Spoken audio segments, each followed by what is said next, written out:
नमस्ते, मैं हूं गायत्री शर्मा। न्यूज 18 पूरे भारत से लगातार कोरोना वायरस से जुड़ी खबरें आप तक पहुंचा रहा है। देश में 21 दिन का लॉकडाउन है। आप भी नियमों का पालन करें और खुद को सुरक्षित रखने के लिए घर में मौजूद रहें। न्यूज 18 इंडिया हर घंटे कोरोना बुलेटिन भी आप तक पहुंचा रहा है।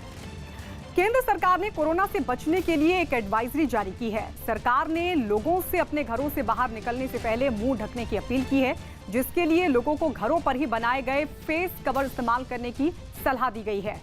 एडवाइजरी में दावा किया गया है कि मास्क पहनने से कोरोना को कम्युनिटी लेवल पर फैलने से रोका जा सकता है।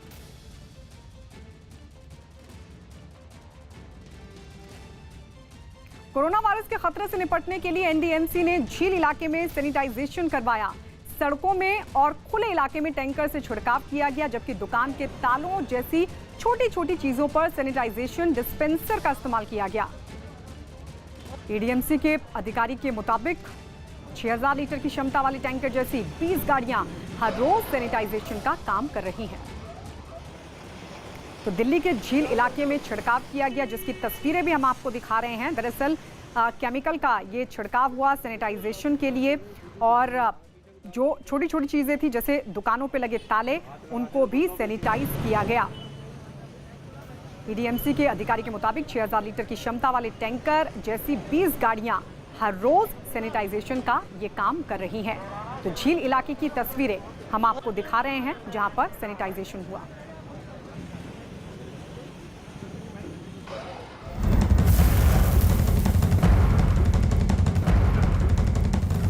और कोरोना से जुड़ी एक बड़ी और अहम खबर इस वक्त की। प्रधानमंत्री नरेंद्र मोदी ने मंत्री समूह की एक बेहद अहम बैठक की है। कोरोना से निपटने के लिए देश भर में किस तरह के इंतजामात हैं, जरूरी चीजें मुहैया है या नहीं, ये तमाम चीजों की समीक्षा हुई है। निर्देश भी प्रधानमंत्री की ओर से दिए गए हैं कि जो जरूरी दवाइयां हैं, उपकरण हैं, वो तमाम चीजें मुहैया करवाई जाए और इसके इंतजामात पुख्ता होने चाहिए। बेहद अहम बैठक प्रधानमंत्री मोदी ने की है और इस बारे में खुद प्रधानमंत्री नरेंद्र मोदी ने ट्वीट भी किया है कि किस तरह से निर्देश प्रधानमंत्री की ओर से दिए गए हैं संबंधित विभागों को, अधिकारियों को। देश में कोरोना के खिलाफ चल रहे इस अभियान पर मंत्रियों के इस समूह की बैठक हुई है और इसमें प्रधानमंत्री मोदी की अध्यक्षता में यह बैठक हुई है और बैठक में कोरोना को लेकर तैयारियों की समीक्षा की गई है। उस पर विस्तार से चर्चा की गई है कि अस्पतालों में आइसोलेशन सेंटर्स और क्वारंटीन सेंटर्स की व्यवस्था है या नहीं, सुविधाएं पुख्ता है या नहीं, कोरोना की जांच के लिए तमाम इक्विपमेंट्स मौजूद हैं या नहीं, इलाज और ट्रेनिंग की समीक्षा भी इस पूरी बैठक में की गई। साथ ही साथ अधिकारियों और तमाम समूहों को पीपीई, मास्क, दस्ताने और तमाम दूसरे जरूरी उपकरण मुहैया कराने के लिए भी आदेश दिए गए। अमिताभ सिन्हा हमारे पॉलिटिकल लीडर इस वक्त हमसे सीधे जुड़ रहे हैं। अमिताभ, ये बेहद अहम बैठक मंत्री समूहों की, इस परिस्थिति को लेकर किस तरह की चर्चा हुई और क्या निर्देश प्रधानमंत्री की मोदी की ओर से आए? देखिए, लॉकडाउन के पहले और लॉकडाउन के बाद तो एक भी दिन ऐसा नहीं गया जब प्रधानमंत्री ने कोरोना को लेकर पूरी स्थिति का जायजा न लिया हो। और उसी कड़ी में उन्होंने तमाम खेल खिलाड़ियों से बात की, उसके पहले तमाम मुख्यमंत्रियों से बात की और एक एम्पावर्ड ग्रुप बना हुआ है पूरे इसकी प्लानिंग के लिए। और उस प्लान के बाद इसको रोकथाम में जो भी उसके लिए उचित कार्रवाई करनी है उसके लिए उसकी बैठक ली है। और जाहिर तौर पर देश के एक कोने कोने में जो जो हॉटस्पॉट है वहां पर सुविधाएं पहुंचे, वहां लॉकडाउन पूरी तरह से सुनिश्चित किया जाए और जो रोजमर्रा की चीजें उसकी आवाजाही में दिक्कत न हो, इसके लिए तमाम चीजों का प्रधानमंत्री ने जायजा लिया है। और प्रधानमंत्री लगातार स्टेक होल्डर से बात कर रहे हैं, उसी कड़ी में ये भी है। और अगर प्रधानमंत्री ही रोज मॉनिटर करे प्रशांत, तो इससे बेहतर बात क्या होगी कि एक एक गाड़ी का एक एक पहिया पटरी पे होगा। बिल्कुल, एम्पावर्ड ग्रुप के साथ प्रधानमंत्री मोदी की बेहद अहम बैठक और निर्देश भी दिए गए, लोगों तक तमाम सुविधाएं पहुंचे। कोरोना वायरस से निपटने के लिए सूरत में तैयारियां जोर शोर से की जा रही हैं। सूरत नगर निगम ने मल्टी लेवल पार्किंग में ही आइसोलेशन वार्ड तैयार करने का काम तेज कर दिया है। यहां 548 बेड का अस्थायी अस्पताल तैयार किया जा रहा है ताकि किसी भी आपात स्थिति से निपटा जा सके। तो सूरत में कोरोना के मामलों से निपटने की तैयारी, आइसोलेशन वार्ड तैयार किया जा रहा है। तस्वीरें आपको दिखा रहे हैं। मल्टी लेवल पार्किंग को अस्पताल बनाया जा रहा है। अस्थायी अस्पताल में 548 बेड की योजना है। तमिलनाडु में पुलिस लॉकडाउन का पालन करवाने के लिए सख्ती बरत रही है और इसी के साथ कई अलग अलग तरीकों से लोगों को घरों में ही रहने की सीख भी दी जा रही है। पुलिस लोगों को कोरोना के खतरे और सुरक्षित रहने के बारे में समझा रही है, लेकिन लॉकडाउन तोड़ने वालों की पुलिस पिटाई भी कर रही है। कई इलाकों में पुलिस ने लॉकडाउन तोड़ने वालों को मुर्गा बनाया, तो कुछ जगहों पर लोगों से उठक बैठक भी करवाई गई, जबकि कई लोगों को अलग तरीके से सबक सिखाया गया। एक इलाके में पुलिस ने लॉकडाउन तोड़ने वालों से झाड़ू भी लगवाई। पुलिस सड़क पर निकलने वाली हर गाड़ी की चेकिंग कर रही है। इसके अलावा कोरोना वायरस के आकार वाले हेलमेट और मास्क के जरिए भी लोगों को जागरूक करने की कोशिश की गई। महाराष्ट्र के नागपुर में पुलिस स्टेशन में रखी गाड़ियों में अचानक से आग लग गई। बताया जा रहा है कि ये गाड़ियां लॉकडाउन के दौरान पकड़ी गई थी। आग लगने की वजह से पुलिस स्टेशन और आसपास के इलाकों में अफरा तफरी का माहौल बन गया। फिलहाल आग लगने की वजह के बारे में पता नहीं चल सका है, लेकिन तस्वीर हम आपको दिखा रहे हैं किस तरीके से ये आग लगी थी। अचानक से आग लगी और इसके चलते जो पुलिस स्टेशन है और आसपास के जो इलाके हैं वहां अफरा तफरी का माहौल देखने को मिला। हालांकि फौरन फायर ब्रिगेड की गाड़ियों को मौके पर बुलाया गया, आग बुझाने का काम शुरू हुआ। तस्वीरें महाराष्ट्र के नागपुर की। पुलिस स्टेशन में दरअसल गाड़ियां खड़ी थी जहां अचानक से आग लगी। ये गाड़ियां लॉकडाउन के दौरान पकड़ी गई थी। आग लगने की वजह से पुलिस स्टेशन और आसपास के इलाकों में अफरा तफरी मच गई। आग लगने की वजह क्या रही, ये अभी तक साफ नहीं हो सका है। तो भीषण ये आग पुलिस स्टेशन में रखी गाड़ियों में लगी थी। बिहार के पश्चिम चंपारण में पुलिस की मौजूदगी में ही लोग लॉकडाउन तोड़ते नजर आए, जिनमें सबसे ज्यादा सीनियर सिटीजन शामिल हैं। लोगों की भीड़ बैंकों के बाहर जुटी, जो अपनी पेंशन लेने के लिए बैंकों में पहुंचे थे। वहां पुलिस भी मौजूद थी, लेकिन लोग भीड़ लगाकर खड़े रहे। लाइन में लगने के नियम का पालन भी नहीं किया गया, जबकि कई लोग तो बिना मास्क लगा ही वहां पर जा पहुंचे थे। पुलिस ने भी वहां लॉकडाउन तोड़ने वालों पर कोई कार्रवाई नहीं की। बिहार के पश्चिम चंपारण की ये तस्वीरें, जहां पर बैंकों में पहुंचे थे लोग पेंशन के लिए, बुजुर्ग, और किस तरीके से लॉकडाउन का उल्लंघन किया गया। ये तस्वीरें आप देख सकते हैं। सोशल डिस्टेंसिंग का ख्याल नहीं रखा गया। जो लोग लॉकडाउन तोड़ रहे थे इस दौरान सबसे ज्यादा इनमें सीनियर सिटीजन थे। लोगों की भीड़ बैंकों के बाहर जुटी, जो अपनी पेंशन लेने के लिए दरअसल बैंकों में पहुंचे थे। पुलिस भी हालांकि वहां पर मौजूद थी, लेकिन बावजूद इसके लोग जरा भी पुलिस से नहीं डरे और भीड़ लगाकर यूं ही खड़े रहे। लाइन में लगने के नियम का भी पालन नहीं हुआ, जबकि कई लोग तो बिना मास्क लगाए ही यहां पर दिखाई दिए।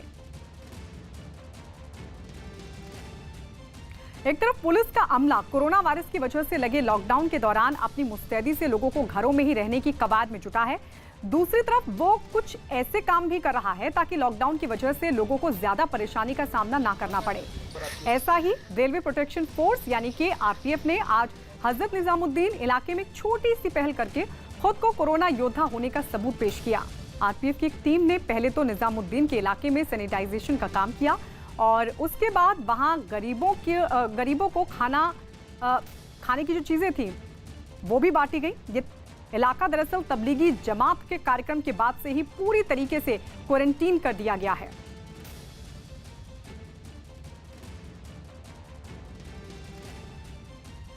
यूपी के शाहजहांपुर में कोरोना वायरस के बढ़ते खतरे के बीच मास्क की कमी को दूर करने में मदद करने के लिए एक संस्था आगे आई है। संस्था की तरफ से मास्क तैयार किए जा रहे हैं और अस्पतालों को पहुंचाए भी जा रहे हैं, तो मास्क की कमी ना हो और इसी कवायद में ये संस्था जुटी है। संस्था की तरफ से लगातार मास्क बनाए जा रहे हैं ताकि इन मास्क को अस्पतालों तक पहुंचाया जा सके। दरअसल इस वक्त सैनिटाइजर और साथ ही जो मास्क है उसकी कमी देखने को मिले, क्योंकि कालाबाजारी जोरों पर है। हालांकि इस बीच कार्रवाई भी प्रशासन की तरफ से हो रही है, लेकिन बावजूद इसके कई जगहों से शिकायतें मिली हैं कि लोगों को मास्क नहीं मिल पा रहे हैं, सैनिटाइजर नहीं मिल पा रहे। सबके बीच ये संस्था जो कि मास्क बनाने का काम कर रही है और इन मास्क को वो अस्पतालों तक पहुंचा रही है। लॉकडाउन के दौरान साफ सफाई में जुटे कर्मचारियों का यूपी के जालौन में सम्मान किया गया। जैसे ही सफाई कर्मचारियों की टीम इलाके में पहुंची, लोगों ने उनके लिए तालियां बजाईं। गली से गुजरते हुए इन लोगों को माला पहनाई गई और ऐसे हालात में सफाई के इंतजाम करने के लिए उनको शुक्रिया भी कहा गया। तो ये तस्वीर आप देख रहे हैं, दरअसल ये वो लोग हैं जो ऐसे हालात में भी जब जान जोखिम में डालनी पड़ रही है, लगातार कोरोना के मामले बढ़ रहे हैं, लेकिन साफ सफाई का काम कर रहे हैं। इन सफाई कर्मचारियों को सम्मानित किया गया। इलाके के लोगों की तरफ से उनको माला पहनाई गई, उनको ताली बजाकर उनकी हौसला अफजाई की गई।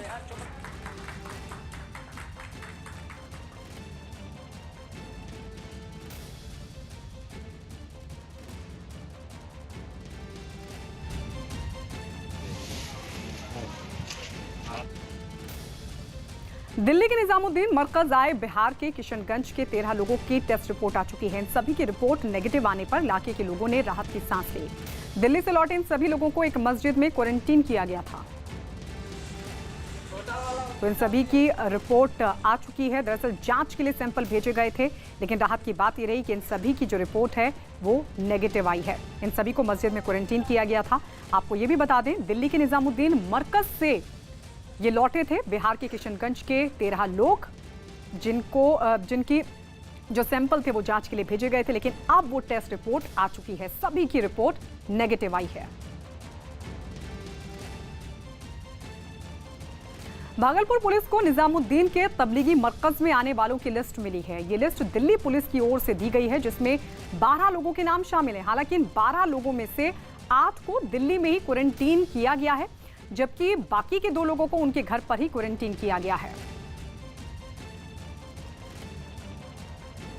महाराष्ट्र के अहमदनगर में लॉकडाउन तोड़ने वालों को पुलिस ने सबक सिखाया। वहां कार में 2 लोग घूमते पाए गए। जब पुलिस ने उनसे पूछा कि वो कहां जा रहे हैं, तो वो इसका सही जवाब नहीं दे पाए और इसके बाद पुलिस समझ गई कि दोनों बिना किसी वजह के ही सड़कों पर घूम रहे हैं। इसके बाद पुलिस ने दोनों की जमकर पिटाई की और आगे लॉकडाउन के दौरान घर से नहीं निकलने की उन्हें नसीहत भी दी गई। तो कुछ इसी तरह की तस्वीरें कई जगहों से देखने को मिली है, जब लोग जानबूझकर लॉकडाउन तोड़ रहे हैं, यानी जरूरी काम भी नहीं है, उसके बावजूद भी घरों से निकल रहे हैं। इस सब के बीच कुछ ऐसी ही तस्वीर उस वक्त देखने को मिली जब ये लोग कार में सवार थे। 2 लोग थे जो कि कार में जा रहे थे और पुलिस ने इनको पकड़कर इन्हें चेतावनी दी।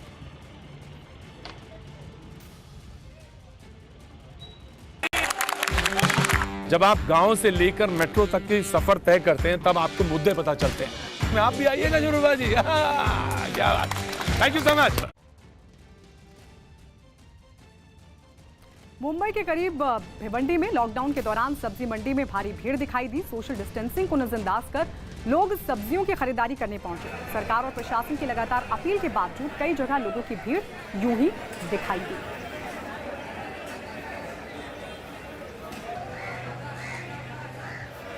तो तस्वीरें हम आपको दिखा रहे हैं भिवंडी की। लॉकडाउन के दौरान किस तरीके से सब्जी मंडी में बड़ी संख्या में लोग जुटे थे। सोशल डिस्टेंसिंग को नजरअंदाज कर दिया गया।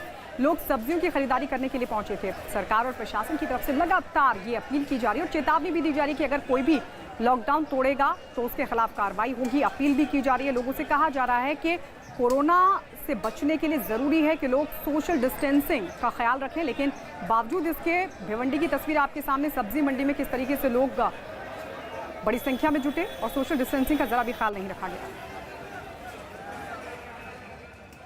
पुणे में कोरोना का एक और मरीज मिला है। इस मरीज के साथ उसके संपर्क में आए 9 लोगों को भी अस्पताल में भर्ती करवाया गया। कोरोना का ये नया मामला हडपसर इलाके में सामने आया, जिसके बाद पुलिस ने देर रात मरीज के संपर्क में आए 9 संदिग्ध लोगों को अस्पताल में भर्ती करवाया। महाराष्ट्र में कोरोना के मामले लगातार बढ़ रहे हैं और यहां अब तक कुल 490 कोरोना के मरीज पाए गए हैं, जबकि अब तक कुल 26 लोगों की मौत हो चुकी है। मुंबई के करीब पालघर में लॉकडाउन के दौरान प्रशासन ही सोशल डिस्टेंसिंग को नजरअंदाज करता हुआ दिखाई दिया। लॉकडाउन की वजह से फंसे 56 मजदूरों को एक ही गाड़ी में भरकर स्कूल में शिफ्ट किया गया। इन 56 लोगों में औरतें और छोटे बच्चे भी शामिल थे। तो सोचिए, यहां प्रशासन की ही लापरवाही देखने को मिली उस वक्त जब मुंबई के करीब पालघर में सोशल डिस्टेंसिंग को खुद प्रशासन ने नजरअंदाज किया। लॉकडाउन की वजह से फंसे थे 56 मजदूर, जिन्हें एक ही गाड़ी में भरकर स्कूल में शिफ्ट किया गया। और सबसे बड़ी बात यह है कि 56 लोगों में औरतें और छोटे बच्चे भी शामिल थे। कर्नाटक के मंगलुरु में एक नर्स को उसके गांव में घुसने से रोक दिया गया। गांव में घुसने से रोकी गई नर्स उस अस्पताल में काम करती है जहां कोरोना के मरीजों का इलाज किया जाता है। नर्स ने गांव वालों को काफी समझाया, लेकिन वो नहीं माने और उसे गांव में ही नहीं घुसने दिया गया। इसके बाद वहां पहुंचे कांग्रेस के कुछ कार्यकर्ताओं ने नर्स की मदद की और उसे घर तक पहुंचाया। पुणे के शिरूर में क्वारंटीन किए गए तबलीगी जमात के 10 लोग अचानक गायब हो गए। शिरूर पुलिस के मुताबिक तबलीगी जमात के फरार हुए सभी 10 लोग 6 मार्च को प्रचार प्रसार के लिए आए थे और एक इंस्टीट्यूट में रुके थे, जहां इन्हें 1 अप्रैल को हाथों पर मोहर लगाने के बाद क्वारंटीन कर दिया गया था। लेकिन इसके बाद ये सभी लोग एक ट्रक में सवार होकर फरार हो गए। पुलिस ने सभी के खिलाफ मामला दर्ज कर लिया है और अब इनकी तलाश में जुट गई है। कि 10 लोग तबलीग जमात के थे और पुणे में 23 फरवरी को दिल्ली से आए थे। जिस दिन निज़ामुद्दीन का वाक़या हुआ उस दिन उनको होम क्वारंटाइन का स्टाम्पिंग किया गया था। 1 अप्रैल की रात को ये 10 लोग मेडिसिन ट्रक या ड्रग्स में भाग गए हैं। पुलिस इसमें तफ्तीश कर रही है। उनके मोबाइल नंबर हमारे पास है, हम उनको ट्रैक कर रहे हैं। देश में कोरोना के मरीजों की जो संख्या वो बढ़कर 2902 तक जा पहुंची है। पिछले 24 घंटों में पूरे देश में कोरोना के 601 नए मामले सामने आए, जो एक दिन में कोरोना के मरीजों की संख्या में अब तक की सबसे ज्यादा बढ़ोतरी है। कोरोना की वजह से अब तक 68 लोगों की मौत हो चुकी है, जबकि पूरे देश की अगर बात की जाए तो अब तक कोरोना के 184 मरीज पूरी तरह ठीक भी हो चुके हैं।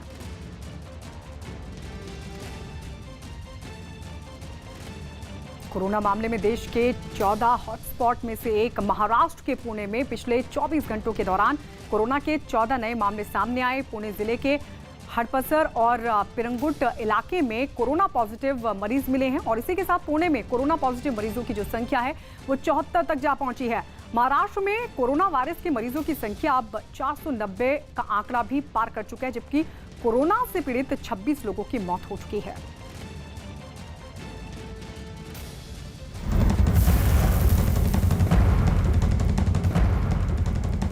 और एक बड़ी खबर इस वक्त की केंद्रीय आईटी मिनिस्टर रविशंकर प्रसाद ने कहा है कि सोशल मीडिया पर पैनी नजर रखी जा रही है और जो भी अफवाह फैलाने वाले पोस्ट साझा कर रहे हैं उन पर कार्रवाई भी होगी और पूरे इस मसले पर अब पैनी नजर रखनी शुरू कर दी गई है। इसलिए अफवाहों से बचने की भी हिदायत दी गई है और अफवाह वाले मैसेजेस फॉरवर्ड ना करें, इसकी हिदायत भी दी गई है।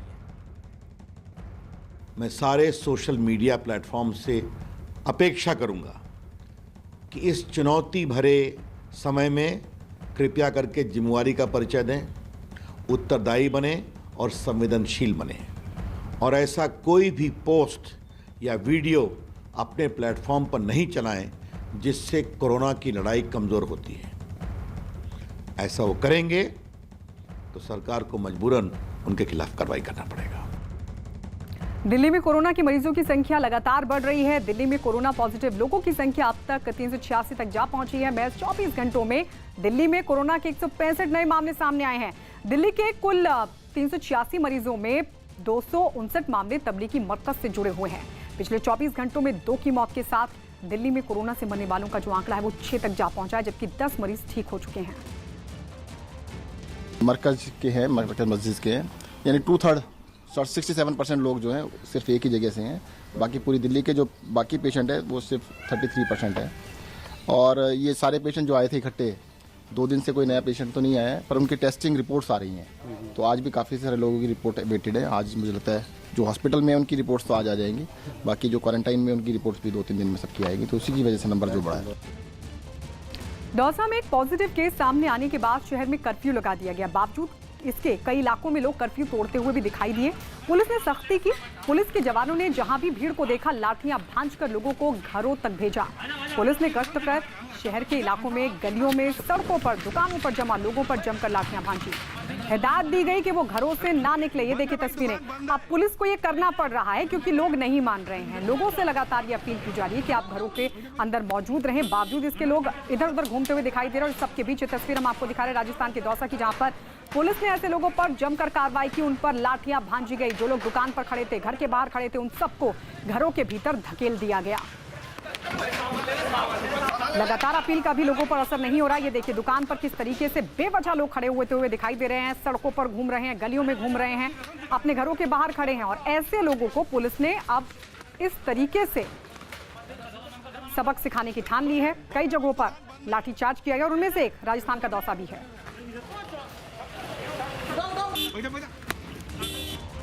देश के जाने माने धावक और फ्लाइंग सिख के नाम से मशहूर मिल्खा सिंह ने एक वीडियो संदेश जारी कर आम लोगों से लॉकडाउन के दौरान घर पर रहने की अपील की है और उन्हें सलाह भी दी है। मिल्खा सिंह ने अपने वीडियो संदेश में कहा है कि घर पर रहकर लोग एक्सरसाइज करके और डाइट कंट्रोल करके खुद को व्यस्त रख सकते हैं।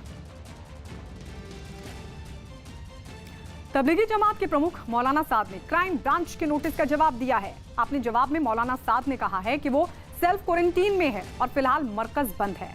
मरकज खुलने के बाद क्राइम ब्रांच के बाकी 26 सवालों का जवाब दिया जाएगा। आपको बता दें, क्राइम ब्रांच की तरफ से नोटिस दिया गया है मौलाना साद को और 26 सवाल उनसे पूछे गए हैं। इस सब के बीच मौलाना साद ने नोटिस का जवाब दिया और ये कहा है कि उन्होंने खुद को सेल्फ क्वारंटीन में रखा है, मरकज बंद है। जब मरकज खुलेगा तो फिर क्राइम ब्रांच के जो 26 सवाल हैं जो पूछे गए क्राइम ब्रांच की तरफ से, उन सवालों का जवाब दिया जाएगा।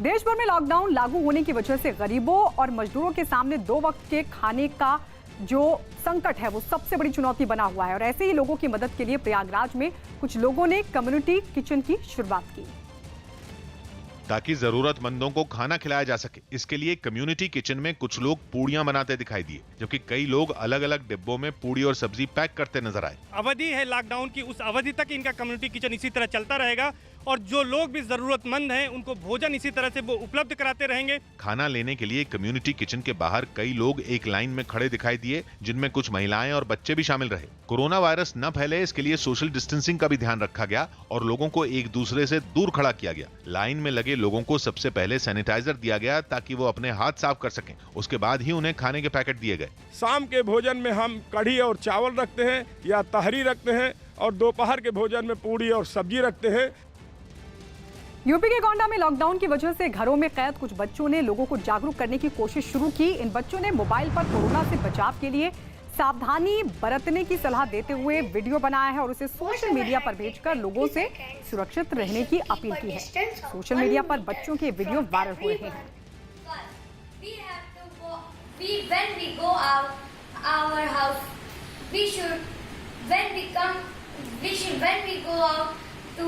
Public places we should be. Hello friends, today I am going to tell how to avoid coronavirus. We should always wash our hands till 20 seconds. We should keep. Corona virus से जुड़ी बड़ी खबर मिल रही है मुंबई से। मुंबई में कोरोना की रोकथाम के लिए लागू लॉकडाउन के दौरान ड्यूटी पर तैनात एक हेड कांस्टेबल में कोरोना की पुष्टि हुई है। इतना ही नहीं, हेड कांस्टेबल की पत्नी और उनके बच्चों में भी कोरोना के लक्षण दिखने के बाद उन्हें क्वारंटीन कर दिया गया है। तो पत्नी और 2 बच्चों को भी क्वारंटीन किया गया है। हेड कांस्टेबल में कोरोना होने की पुष्टि हुई है और इस सबके बीच पुलिसकर्मी और उसके परिवार को क्वारंटीन कर दिया गया है। तो पुलिसकर्मी के पूरे परिवार में कोरोना के लक्षण देखे गए हैं और ऐसे में न सिर्फ पुलिसकर्मी बल्कि उसके परिवार को भी क्वारंटीन कर दिया गया है।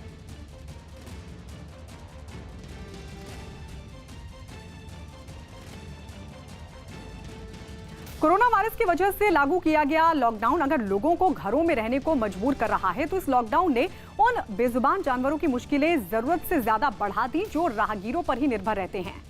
लॉकडाउन की वजह से लोगों ने घरों से निकलना बंद कर दिया तो बेजुबान जानवरों को उनकी भूख सताने लगी। जानवरों का इस दर्द को समझा बरेली रेंज के डीआईजी राजेश कुमार पांडे ने। राजेश कुमार पांडे अपनी ड्यूटी में मुस्तैद तो हैं ही, इन बेजुबान जानवरों की भी सेवा करने में वो जुटे हुए हैं। राजेश कुमार पांडे का एक वीडियो सामने आया है जिसमें वो बंदरों को खाना और चने खिलाते हुए दिखाई दिए।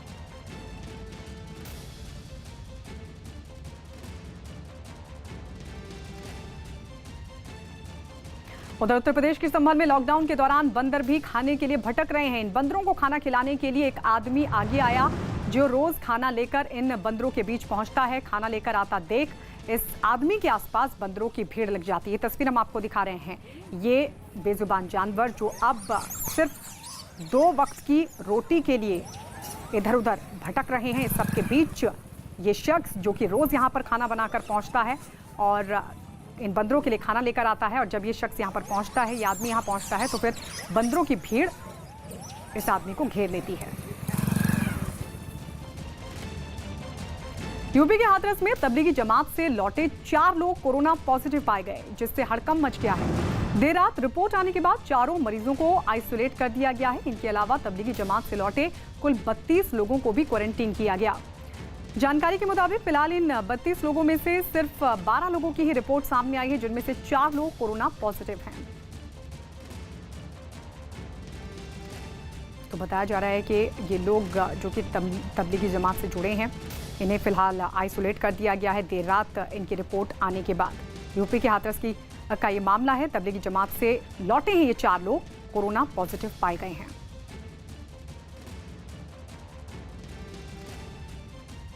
यूपी के बागपत में कोरोना का दूसरा मरीज मिला, जिसे आइसोलेशन सेंटर में भेज दिया गया है।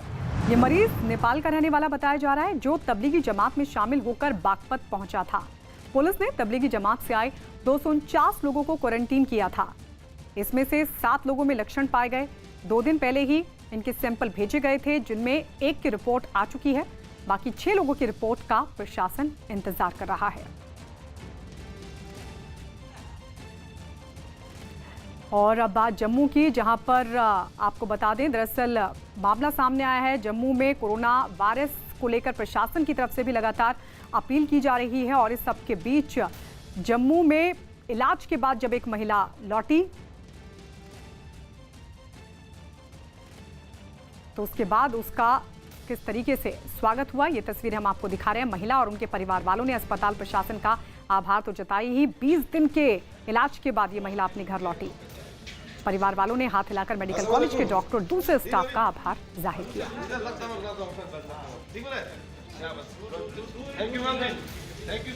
कोरोना वायरस से बचने के लिए सैनिटाइजर और मास्क की मांग को पूरा करने के लिए पूर्वोत्तर रेलवे के बरेली वर्कशॉप में एक पहल की गई। यहाँ रेलवे कर्मचारी सैनिटाइजर और मास्क बना रहे हैं, जिन्हें फ्री में अस्पताल और जरूरतमंद तक पहुंचाया जा रहा है। मास्क बनाने के काम में वो औरतें भी लगी हैं जो ट्रेन की सीटों को सीलने का काम करती हैं।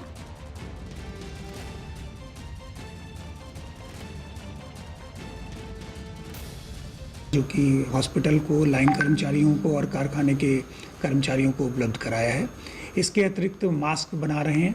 शुरू में हम लोग करीब 200 प्रतिदिन बना रहे थे, अभी हमने इसको बढ़ा के करीब 400 प्रतिदिन मास्क बना रहे हैं।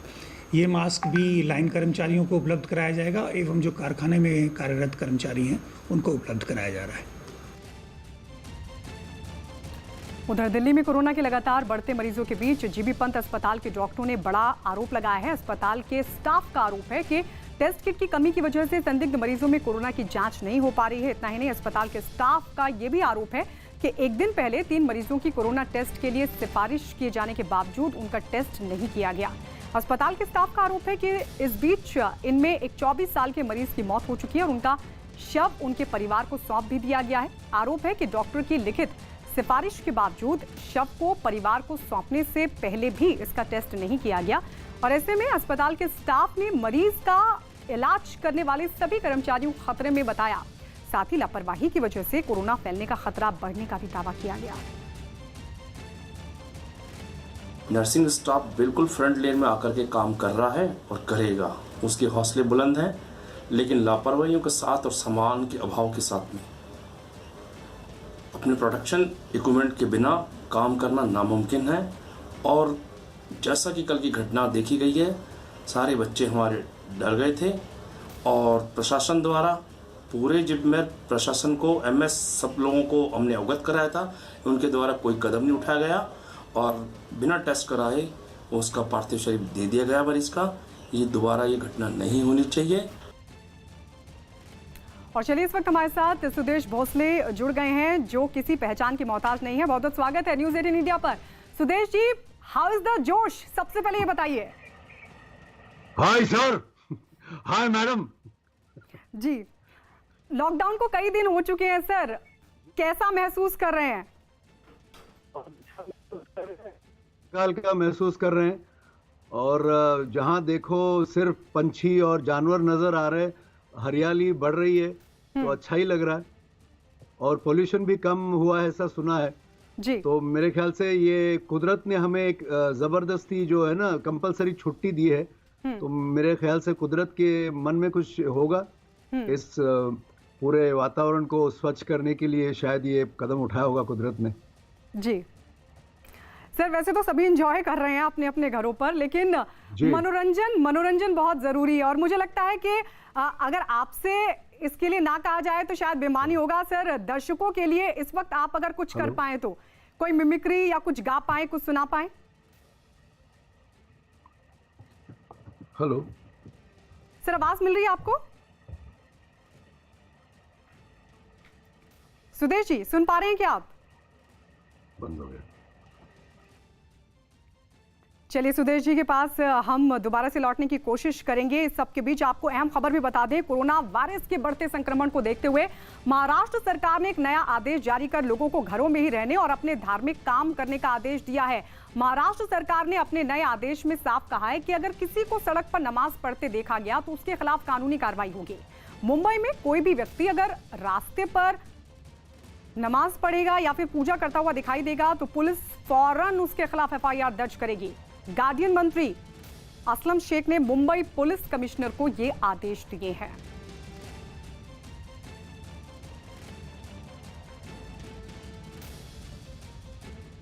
कोरोना वायरस से जंग लड़ने के लिए पूरी दुनिया जहां स्वास्थ्य सुविधाएं बढ़ाने पर ध्यान दे रही है, तो वहीं पाकिस्तान ने कब्रिस्तान तैयार करना शुरू कर दिया है। सोशल मीडिया पर पाकिस्तान के न्यूज चैनल्स की वो रिपोर्ट वायरल हो रही है जिनमें कोरोना पीड़ितों के लिए अलग कब्रिस्तान की खबर दिखाई दी। यानी भारत का जोर जहां वेंटिलेटर और टेस्टिंग किट की कमी पूरी करने पर है, वहीं पाकिस्तान कब्रिस्तान बनाने में लगा है। बिन कासिम टाउन के इलाके में 80 एकड़ पर मुश्तमिल जमीन अलॉट कर दी गई। कोरोना वायरस से जांबाग अफराद को इस कब्रिस्तान में दफनाया जाएगा। पाकिस्तान के रिपोर्टर भी ये खबर ऐसे बता रहे हैं जैसे पाकिस्तान ने कोरोना वायरस के खिलाफ जंग ही जीत ली हो। पाकिस्तान में कोरोना वायरस से जाँ बहक होने वाले अफराद के लिए अब अलग कब्रिस्तान कायम कर दिया गया है। यहाँ तक कि कब्रिस्तान में कोरोना वायरस से मरने वालों के लिए कब्रें भी पहले से ही खोदी जा रही हैं। बाकी कब्रें भी पहले से खोदी जा रही हैं ताकि अगर जरूरत पड़े तो जो फोत होने वाले हैं उनको उसमें उनको दफन किया जा सके। मध्य प्रदेश के इंदौर में कोरोना के 2 और मरीजों की मौत हो गई। इसके साथ ही इंदौर में कोरोना की वजह से मरने वालों की जो संख्या है वो 7 तक जा पहुंची है। इंदौर में पिछले 24 घंटों में कोरोना के 23 मरीज सामने आए हैं। वहीं मध्य प्रदेश में अब कोरोना की वजह से मौत का आंकड़ा 10 तक जा पहुंचा है। मध्य प्रदेश के सीहोर में कोरोना वायरस के डर से लोगों ने कुछ बैलों को भी मास्क पहना दिया। लोगों को इस बात का डर है कि उनकी गाय और बैल भी कोरोना वायरस की चपेट में आ सकते हैं। यही वजह रही कि गांव वालों ने एहतियात बरतते हुए अपने बैलों को भी मास्क पहना दिए, जिसका एक वीडियो भी सामने आया। इस वीडियो में 2 बैलगाड़ियों को खींचने वाले बैल भी मास्क पहने दिखे, जबकि बैलगाड़ियों पर बैठे लोग भी मास्क लगाए नजर आए। जो हमारी खेती के अन्नदाता तो हमारे बैल है, जो हमारी खेती को हाँकते हैं, बोते हैं और हमको अन्नदाता, आज उनको अगर ये बीमारी लग गई तो ये हमारा होगा क्या। बताया गया कि गाय बैलों को पहनाए जाने वाले ये मास्क लोगों ने खुद ही तैयार किए। दिल्ली के सर गंगाराम अस्पताल में 108 डॉक्टरों और नर्सों, पैरामेडिकल से जुड़े कर्मचारियों को क्वारंटीन किया गया। दरअसल सर गंगाराम अस्पताल में 2 मरीज आए थे जो पहले कोरोना नेगेटिव थे, लेकिन बाद में उनकी जब दोबारा से जांच हुई तो वो कोरोना पॉजिटिव पाए गए। लिहाजा उनके संपर्क में आने वाले तमाम लोगों को क्वारंटीन कर दिया गया। इनमें से 23 लोग अस्पताल में और 85 लोगों को होम क्वारंटीन किया गया है। यूपी के सीएम योगी आदित्यनाथ ने कोरोना के खिलाफ लड़ाई में लोगों को एकजुट करने के लिए पीएम की ओर से जारी अपील को दोहराया। उन्होंने राज्य के लोगों से 5 अप्रैल की रात 9 बजे 9 मिनट के लिए अपने घर के दरवाजे या बालकनी पर दिया जलाने की अपील की। हालांकि उन्होंने इस दौरान लोगों से सोशल डिस्टेंसिंग का भी ख्याल रखने की बात कही। 5 अप्रैल रात्रि 9 बजे 9 मिनट के लिए प्रत्येक नागरिक अपने घर की लाइट को बंद करके कोरोना के खिलाफ एक दिया जलाने का कार्य करें। याद रखें, केवल घर की लाइट बंद होनी है। एक दिया या मोमबत्ती या मोबाइल फोन या फिर टॉर्च की लाइट यह जलनी चाहिए। और चलिए इस वक्त हमारे साथ सुदेश भोसले जी एक बार फिर से जुड़ गए हैं। सुदेश जी, दर्शकों के लिए कुछ हो जाए। आने वाला पल जाने वाला है आने वाला पल, जाने वाला है। हो सके तो इसमें जिंदगी बिता दो, पल ये भी जाने वाला है। हो आने वाला पल जाने वाला है। तो डरे ना, घबराए ना। मुझे लग गया था सर, इस गाने के साथ आप लोगों को बता रहे हैं और लोगों को दिलासा दे रहे हैं, भरोसा दे रहे हैं कि कुछ और दिन उसके बाद लॉकडाउन खत्म होगा। जी जी जी, नहीं मैं वही कह रहा हूँ कि ये जो बुरा समय आया है जी। जो कहते हैं ना ये भी गुजर जाएगा, तो उसको अगर हम फॉलो करें तो ये भी वक्त जो है बुरा है, अगर हम सब मिल के उससे मुकाबला करेंगे तो ये गुजर जाएगा और फिर अच्छे सुहाने प्यारे सब मिलजुलने के जो दिन है वो वापस आएंगे। बिल्कुल सर, बहुत जल्द वो वक्त फिर से लौटेगा और सभी को इंतजार भी है। सर, प्रधानमंत्री की तरफ से ये कहा गया है कि 5 तारीख को रविवार के दिन 9 बजे रात को 9 मिनट निकालें। उस पर अगर कुछ हो जाए, उस पर आपको सुना सके और लोगों को किसी तरीके से अपील कर सके, क्योंकि ये एक बहुत बड़ा मौका होगा जब एक बार फिर से पूरा देश एकजुट होगा। मैं एक्चुअली एक इस मौके पे एक गीत कहूंगा, मतलब जैसे कि ना एक दूसरे का सहारा है, हम लोग एक दूसरे के लिए अगर सोचें, जो गरीबों के लिए सोचे वगैरह वगैरह, तो एक डेडिकेट करता हूँ ये गाना उन सभी के लिए, हमारे जो लीडर्स हैं उनके लिए, जो डॉक्टर्स हैं, नर्सेज हैं और जो पुलिस कर्मचारी हैं, जो स्वच्छता के हमारे जो भाई उनके लिए। हमें जो तुम्हारा सहारा न मिलता, भंवर में ही रहते किनारा न मिलता। हमें जो तुम्हारा सहारा न मिलता, भंवर में ही रहते किनारा न मिलता। किनारे पे भी तो लहर ला डुबोती, किनारे पे भी तो लहर ला डुबोती। अगर तुम न होते, अगर तुम न होते, हमें और जीने की चाहत न होती। अगर तुम न होते, अगर तुम न होते। बहुत खूब सर, बहुत खूब। सर, बहुत सारे लोग हमारे साथ जुड़ते हैं और सबसे हम ये सवाल इसलिए भी करते हैं ताकि जो लोग अपने घरों पर बैठे हुए हैं उनको भी पता चल सके, उनको भी ये पता चले कि इस वक्त लॉकडाउन के दौरान जो तमाम लोग घर पे हैं वो एक ही स्थिति में है। सुदेश जी क्या करते हैं, उनकी दिनचर्या क्या रहती है इस दौरान?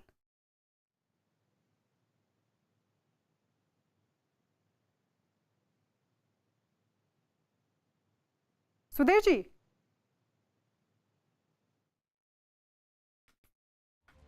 चलिए